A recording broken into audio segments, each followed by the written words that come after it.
Hello friends, welcome again. You're watching this video probably because you've heard these terms myopia, hyperopia and astigmatism. If you visit your eye doctor, these are the normal terms that you would have heard. In this video, we are going to clarify as to what these different terms are and how are they applicable to you.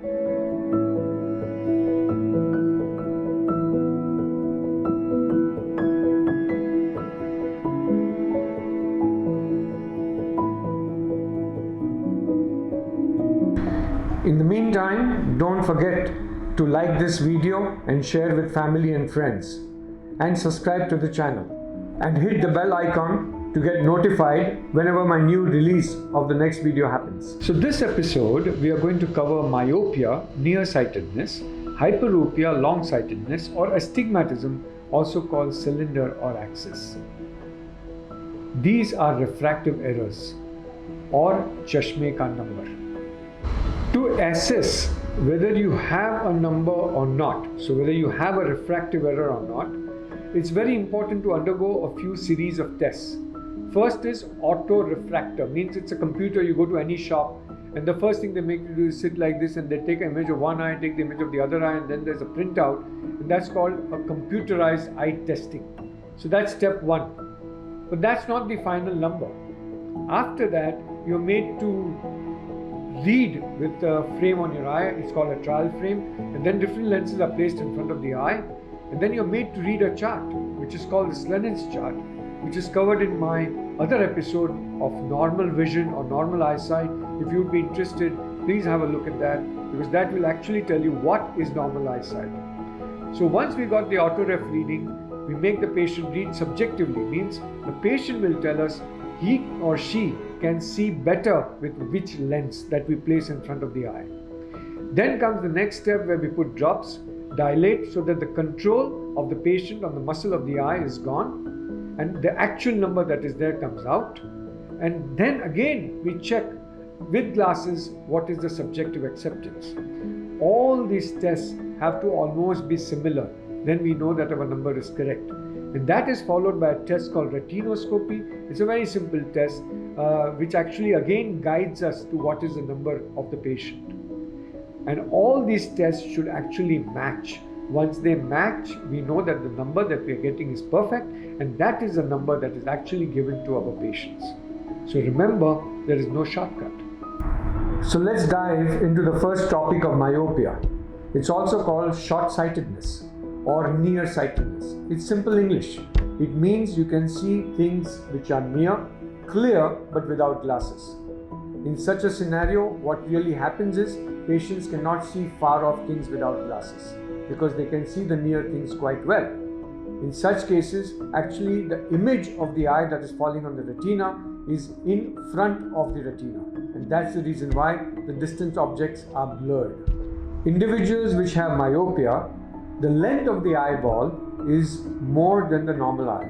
In myopia, once your pupil is dilated, it's important that a retinal specialist should check your retina for weak spots in the retina. They are also called lattice, or they also can develop retinal holes. If this is accidentally found, it's important to get a laser treatment done for this. This is crucial in myopic patients who have a minus chashma. If both the parents have glasses, it's very important that the children should be checked earlier, because myopia is also known to be genetic. Myopia can be treated in various ways. One option is you wear glasses, second option is contact lenses, and the last option of course is laser. So there are three ways of treating this condition. Let's understand another condition called hyperopia. It's exactly the opposite of myopia, which I just explained. In hyperopia, the length of the eyeball is shorter than a normal person. Exactly opposite of myopia, where the length of the eyeball is longer. Let's talk of the third most common condition that we encounter. I think you know what I'm talking about. It's called astigmatism, also expressed by many patients as axis. Question here is, what is astigmatism? It occurs because the front part of the eye, which is the transparent part, is called the cornea. It has got two planes. Now these two planes are not falling on the same spot on the retina. This condition is called astigmatism. Now if you have astigmatism, also called cylinder, also called axis, it's important to do tomography. It's a very simple test. We make you sit like this, take an image of the front part of the eye, which is the cornea, and then there is a printout which will tell us how much is the astigmatism and the axis, and then we take you back to the room and we check your number. So our tomography image and our glass checkup, okay, this both should match. If it matches, we know that our number is correct. So again there is no shortcut. It's better to get a tomography done and then get your cylindrical axis verified. It's very important that if you have astigmatism or cylinder, that you should not rub your eyes. It is known that if you rub your eyes, in some cases, this can worsen. Astigmatism can also be corrected by glasses, special contact lenses which are called toric, or with the help of laser. In children, it is very important to dilate the eye and then do a test called retinoscopy. We also do dilated acceptance. So when we put drops in the eye, we dilate the pupil, then we put glasses in front of the child's eye and we check whether the child is able to read or not. At the same moment, we also would like to check the retina of the child. So these steps are very crucial for an examination of number or refractive power of the eye for children. So there's no shortcut in children. It's always advisable to put drops, dilate and check. In children, we are now giving a drop of atropine, which is diluted form, which has to be put once at night. And this drop is known to prevent the progression of myopia. So for today's episode, the take-home message is that if you have myopia, hyperopia or astigmatism, it's basically called refractive error.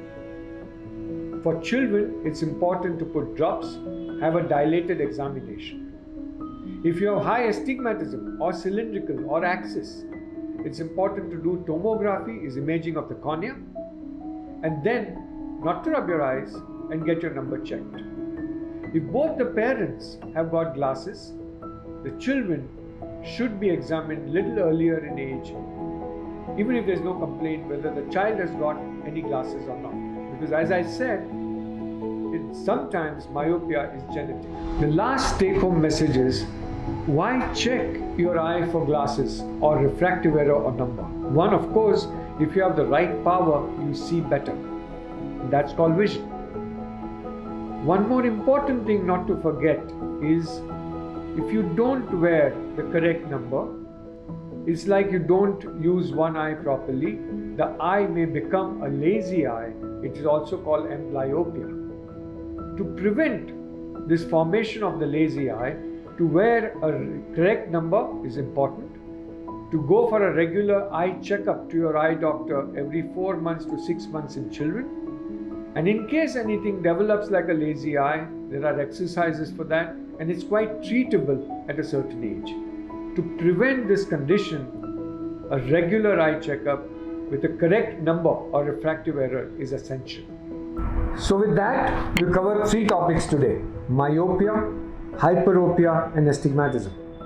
You have to look forward to the next episode where I'll be discussing glasses in detail. Simple concepts like how do you clean your glasses, how do you store your glasses, more details in about how glasses are actually manufactured, and what are the different types of lenses that you can put on your glasses.